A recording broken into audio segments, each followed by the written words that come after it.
Gita Verma from Janata inter college Aminagar फूलबराल। बेटा आज मैं आपको आपकी कक्षा 8 में व्याकरण पढ़ाऊंगी कि व्याकरण किसे कहते हैं, जिसको कि हिंदी में व्याकरण और इंग्लिश में ग्रामर कहा जाता है। जब भी आप हिंदी और इंग्लिश दोनों लैंग्वेजेस पढ़ते हैं तो उसके अंदर ग्रामर भी पढ़ते हैं इंग्लिश में और हिंदी में पढ़ते हैं व्याकरण। सबसे पहले हम जानेंगे कि व्याकरण क्या चीज़ होती है, व्याकरण की परिभाषा क्या है।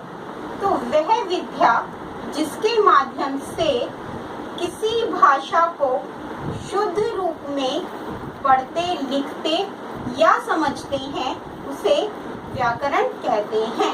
जब भी हम कोई भाषा को शुद्ध रूप में पढ़ते या लिखते हैं तो उसे व्याकरण कहा जाता है। जैसे कि और फिर व्याकरण के अंग, उसके बाद आते हैं व्याकरण के अंग।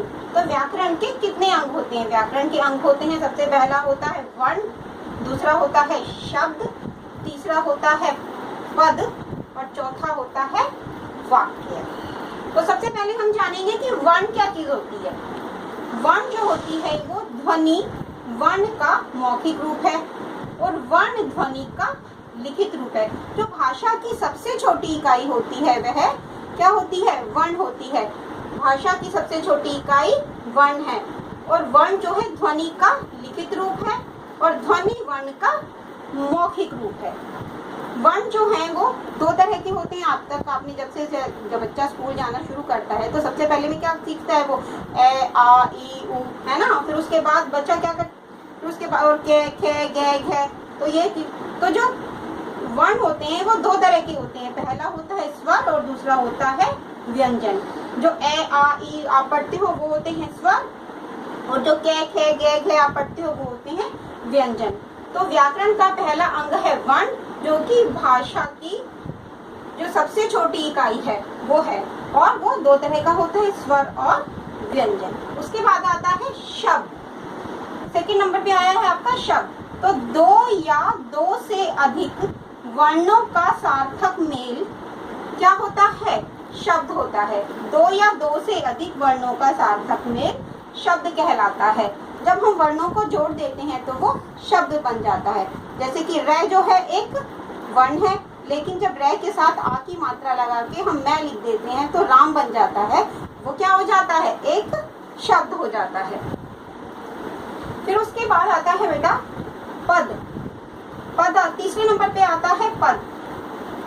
पद जो है उसको देखने में हम आमतौर पे हमें देखने में वो शब्द जैसा ही लगता है, जैसे कि लड़का, आम, खाता, ये सब शब्द ही लग रहे हैं।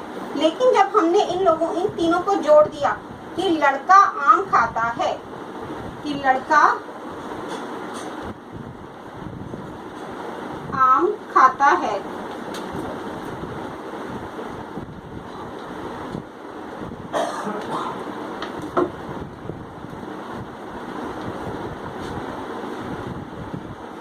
कि लड़का आम खाता है, तो जो इसमें लड़का है वो क्या है? उसको एक पदवी मिल गई है। पदवी कैसी? लड़का क्या है? एक संज्ञा है। लड़का एक कर्ता भी है क्योंकि वो आम खा रहा है, काम कर रहा है, और एक लिंग भी है, वो पुल्लिंग है। तो जो लड़के को जो पदवी मिल गई है, किस किस की पदवी मिली है? संज्ञा की, कर्ता की और लिंग की। तो पदवी मिलने के कारण ही उसे पद कहा जाता है। तो ये हो गया शब्द और पद में भेद। फिर उसके बाद आता है वाक्य। तो वाक्य किसको कहते हैं? दो या दो से अधिक शब्दों के सार्थक मेल को वाक्य कहते हैं। और उसके अंदर क्या होता है कि उसके अंदर पूर्ण भाव भी आना चाहिए। जैसे कि राम स्कूल जाता है, तो इसमें क्या है कि राम नाम का जो लड़का है वो स्कूल जा रहा है, तो उसके अंदर पूरा भाव आ गया है कि उसके अंदर पूरे एक वाक्य के अंदर पूरा भाव आ गया है। और क्या होता है? वाक्य जो होता है वो सबसे बड़ी इकाई होती है। व्याकरण में भाषा की सबसे बड़ी इकाई होती है। और मैंने पहले आपको बताया था वर्ण जो है वो सबसे छोटी इकाई होती है और वाक्य जो है सबसे बड़ी इकाई होती है।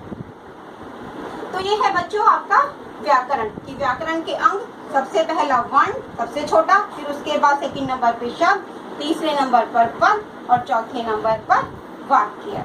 एक इसमें मैं आपको बताती हूँ कि ये जो शब्द होते हैं, शब्द भी जो हैं वो कई प्रकार के होते हैं। शब्द जैसे कि देशज शब्द, विदेशी शब्द, तत्सम शब्द, तद्भव शब्द, रूढ़ शब्द, यौगिक शब्द, बहुत तरह के शब्द होते हैं। तो उनको भी अलग अलग टाइप के शब्द होते हैं। जैसे कि देशज जो हमारी आमतौर की बोलचाल की भाषा के शब्द होते हैं, देशज जो विदेशी भाषाओं से लिए गए हैं वो होते हैं विदेशी शब्द। फिर उसके बाद आती है तत्सम शब्द। तत्सम शब्द वो होते हैं जो संस्कृत से एज इट इज ही उठाकर हम यूज करते हैं, जो संस्कृत के ही शब्द हैं लेकिन उनको हम हिंदी भाषा में भी इस्तेमाल करते हैं। फिर आते हैं तद्भव शब्द कि जो संस्कृत भाषा के जो शब्द हैं उनको हमने परिष्कृत करके हिंदी भाषा में यूज कर रहे हैं। जैसे कि दुग्ध का दूध हो गया है। इस तरह के जो वर्ड्स हैं, जो शब्द हैं वो होते हैं तद्भव शब्द। तो बच्चों ये था आपका व्याकरण।